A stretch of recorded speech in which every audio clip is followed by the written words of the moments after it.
In this section, we're going to create the store script. We're going to start off and create a new script for the store. Then, we'll ensure we have all the functions to buy, replace, and add more ammo to the player.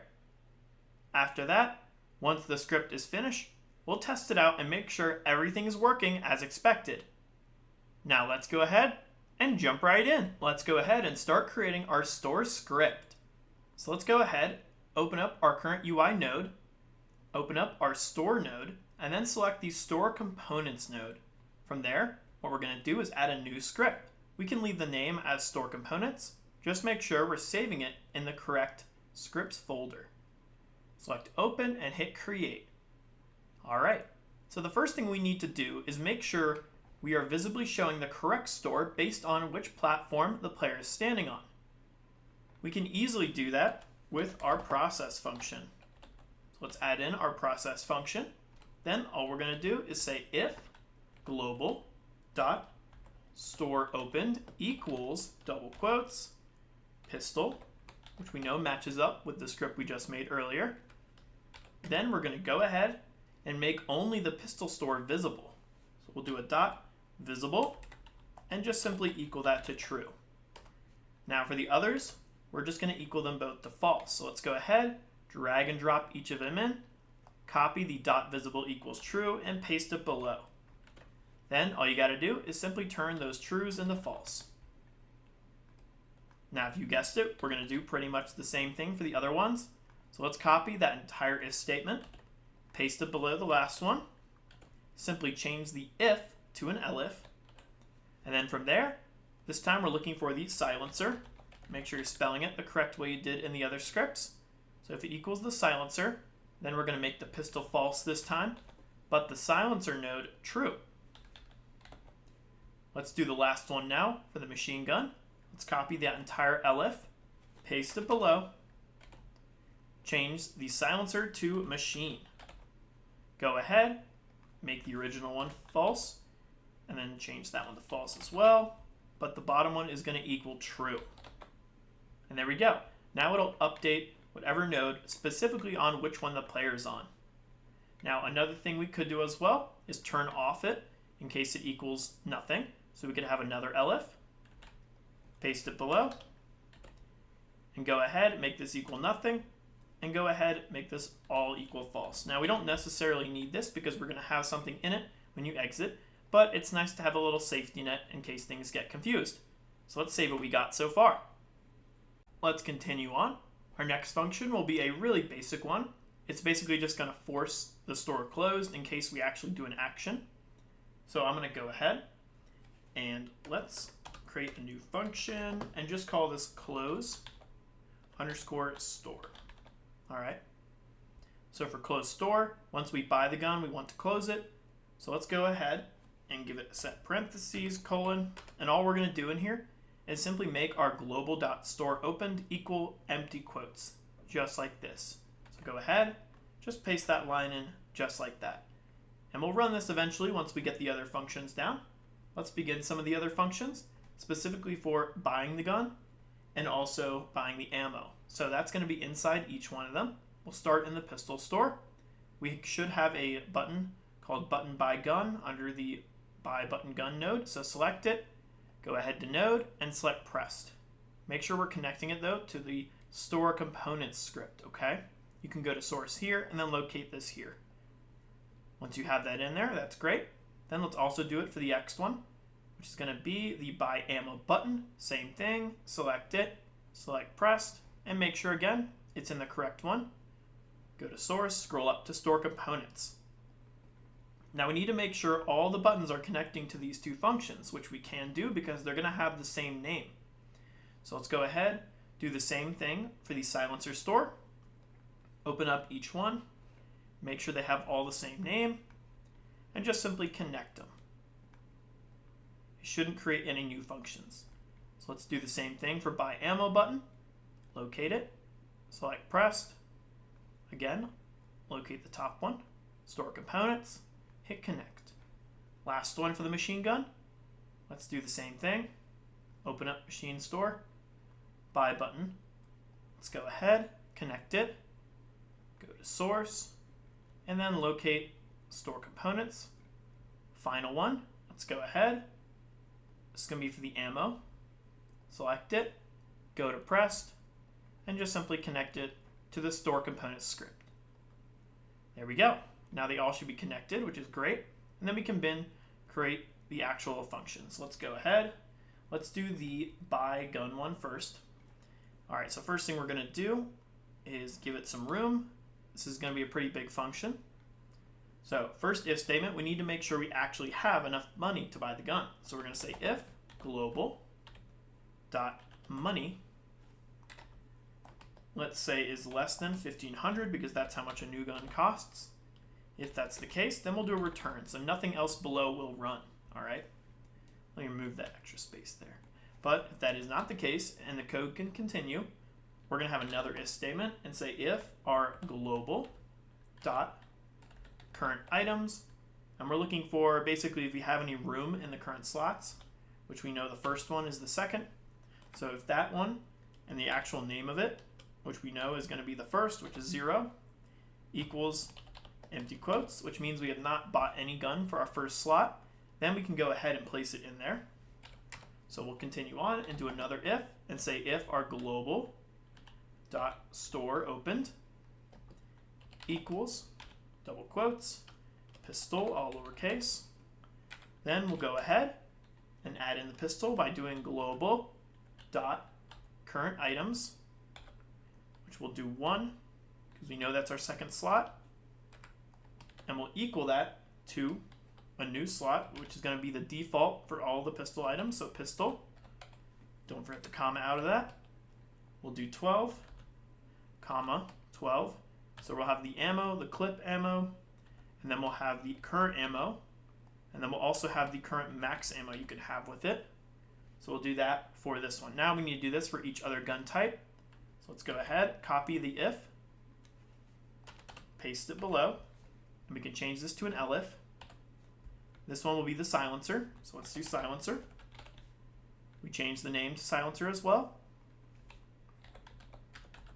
And for the silencer, the current and clip ammo is going to be 20, so we'll do 20 for each. And then for the max and current max ammo, we'll do 140. Nice. Next up, we'll do the machine gun. So let's copy that entire elif, paste it below. This will be for machine. Change the name for machine as well. And then also we'll change this to 40.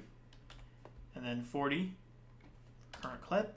And then we'll do a max ammo of 200. And then current to 200 as well.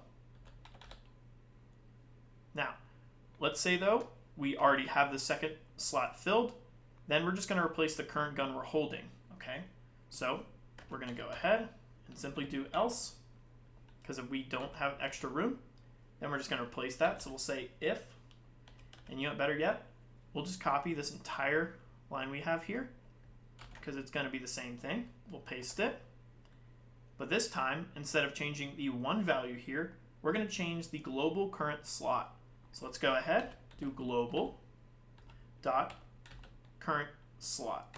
All right, because we're changing now the current gun we're holding rather than the current empty slot we have. Okay, so go ahead, paste that in for each, and everything else can stay the same. Nice. And then last thing we'll do after all these cases end, we'll minus our money. So we'll go ahead, we'll do global dot money, and we'll do minus equals 1,500, and then we'll also close the store. Okay, we'll always close the store if we buy a gun. All right, and we can do that with ammo too. That's up to you. I think we'll do it for both. So now let's do the next function. It's going to be this one over here. And I'm going to go ahead and make some enters so we can see it a little better. All right, so for buying the ammo now, it's going to be a little different.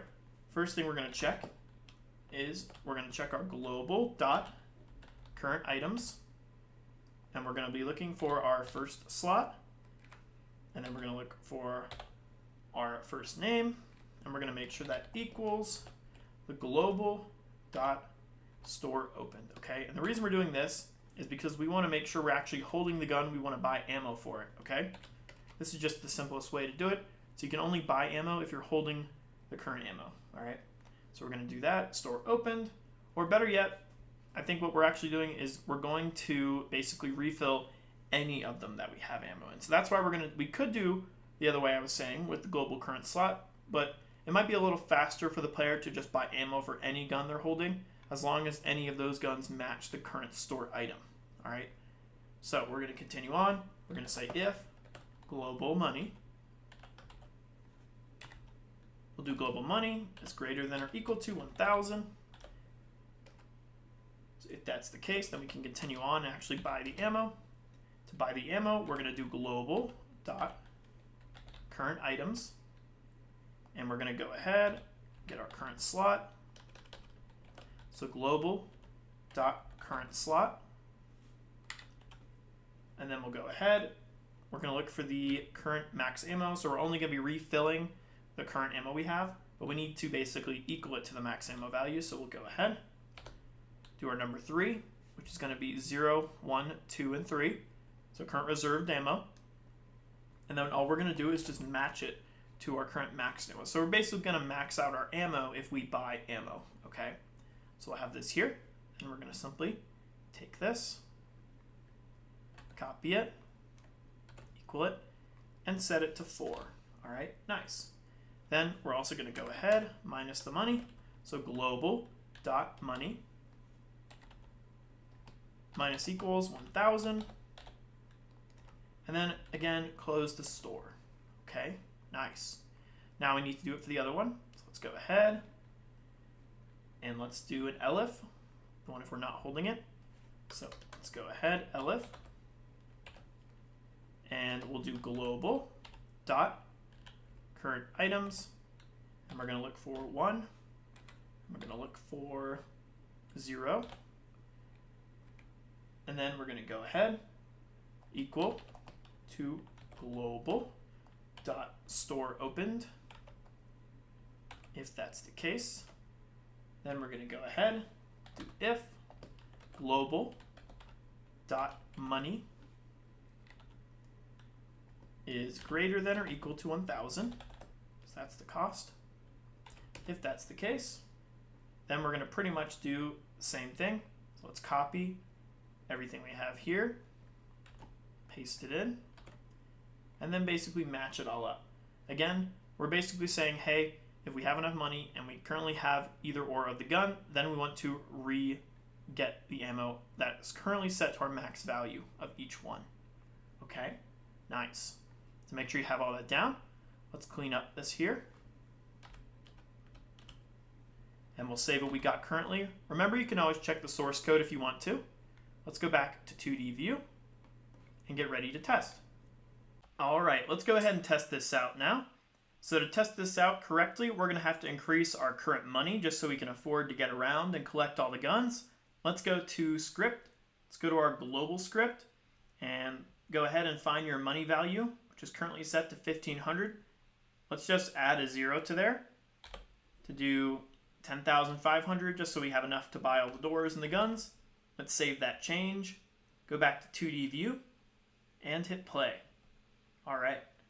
So we're going to make sure that we can collect multiple guns and use our current ones. Let's get rid of the current zombies in the game. So let's make sure we can use up all our current ammo and still reload, which we should be.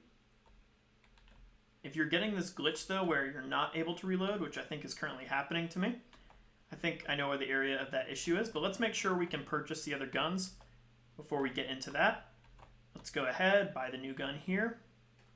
Select the 2 key, and yep, there's our second gun. Looks like it's still having that reload issue, but we'll get to that in just a bit.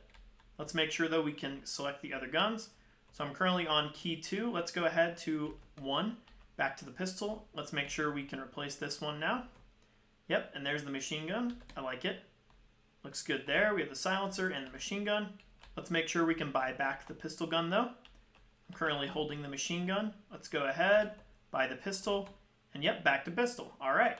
So it looks like we can actually buy the guns, and they're switching out correctly. But looks like we're having some issues shooting with the new guns, and maybe so with the old gun on reload. I think I know the issue though. So for the reloading issue, if we go to script and we go to our, I think it's in our shooting controller, we scroll down a bit. I found this issue earlier under our function where it has handle reload interrupt. So anytime we use our knife or switch guns mid reload, it's going to initiate this. And there's a bit of a typo here. It's going to be the input.isActionPressed. So we actually only want to shoot when we're doing that. So instead of isActionPressed here under this function, we're going to change this to isActionReleased. So isActionReleased, all right? Or isAction just released instead. Okay, that's going to basically say, hey, if we stop holding down the reload, it's basically going to cancel it. All right, so we save it. Let's go back. Let's go ahead, verify the reload fixes it. Let's go ahead, we have this here. Once we're in the reloading, let's stop it and then redo it and make sure it still reloads, which it does. Let's make sure we can knife during it as well and make sure it goes away. So we knife, hold it down for a bit, and there we go. It's back. Now, as for the other issue, that's going to deal with our global variable issue. So if we go to our script and then we go to global, you're going to see that our open store variable is set to null. Now, if you remember though, after we buy a gun, we're resetting this to an empty string. Now it's up to you if you want to reset them all to null when we're not using them. I think though, to just match up with what we have in our store and also the weapon controller area, if we go to our store components, you're going to see that script is resetting it to empty there. We're also, of course, looking for that empty string here to close it. And then I think we have something similar inside of our weapon spot. Let's see. Yep, we're resetting it to an empty string as well. So an easy fix right now would just be to change that global variable instead of that null to an empty string. And where you're going to see the issue is going to be inside of, again, the shoot controller. If you go down to where we're shooting, we're again looking to make sure it does not equal null. So what we could do is go ahead and just change this also to a null. Or not a null, an empty string. If you want to do null for all the other ones, you can. But because we only have to change it in 2 spots for now, for global and then right here under the shoot controller, I'm just going to keep it as is. So with those 2 changes, it should work. Let's go back to 2D view, start current game. Let's go ahead. I'm going to get rid of the zombies real quick. Let's use up some ammo. Make sure we can reload still, which we should. Yep. Unlock the door. Let's buy the new gun, which is going to be in our slot 2. So make sure you select slot 2. And there we go. We can go ahead now and try the machine gun. Let's go back to slot 1. Buy this one. And there we go. Looks great. Awesome. I like it. We can make sure we can reload this as well. Hold down the button, and there we go. Looks good. Now in the next section, we'll go ahead and start updating more of the UI script so we can see the current ammo we're holding, current health, and anything else. Let's save what we got, and there we go.